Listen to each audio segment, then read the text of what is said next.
জুলাই অভ্যুত্থানের পর গণতন্ত্রের পরিবর্তে দেশে মবতন্ত্র কায়েম হয়েছে। এর থেকে উত্তরণে যত দ্রুত সম্ভব নির্বাচনের মাধ্যমে গণতন্ত্র ফিরিয়ে দিতে অন্তর্বর্তী সরকারের প্রতি আহ্বান জানিয়েছে বাংলাদেশের কমিউনিস্ট পার্টি সিপিবি।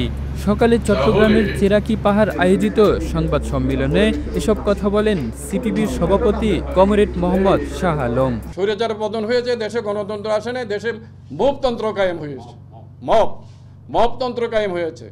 আমরা মনে করি যে অতি সত্বর ডিসেম্বর কেন, অক্টোবর, নভেম্বর, ডিসেম্বরের মধ্যে অক্টোবরও নির্বাচন হইতে পারে, নভেম্বরও নির্বাচন হইতে পারে, কিন্তু ডিসেম্বরের মধ্যে নির্বাচন করতে হবে, তার কোনো বিকল্প নাই। তিনি আরও অভিযোগ করে বলেন, রাখাইনে মানবিক করিডোরের নামে বাংলাদেশকে ভূ রাজনীতির দাবার গুটিতে পরিণত করতে যাচ্ছে অন্তর্বর্তী সরকার। এছাড়া দেশের অর্থনীতির হৃৎপিণ্ড চট্টগ্রাম বন্দরে বিদেশি অপারেটর নিয়োগের নামে দেশের জাতীয় অর্থনীতিও বিদেশের উপর নির্ভরশীল করে তোলার অপচেষ্টা চলছে।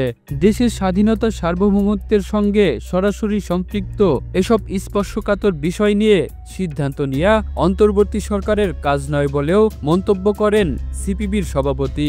ঈদের আগে রাখাইনের ত্রাণ করিডোর ও চট্টগ্রাম বন্দরে বিদেশি অপারেটর নিয়োগ প্রক্রিয়া বন্ধ না করলে ঈদের পর বাম জোট ও তেল, গ্যাস, বিদ্যুৎ, বন্দর রক্ষা বিষয়ক জাতীয় কমিটির ঐক্যবদ্ধভাবে ঢাকা থেকে চট্টগ্রাম সংলগ্ন কর্মসূচি ঘোষণা করবে বলেও হুঁশিয়ারি জানান তিনি।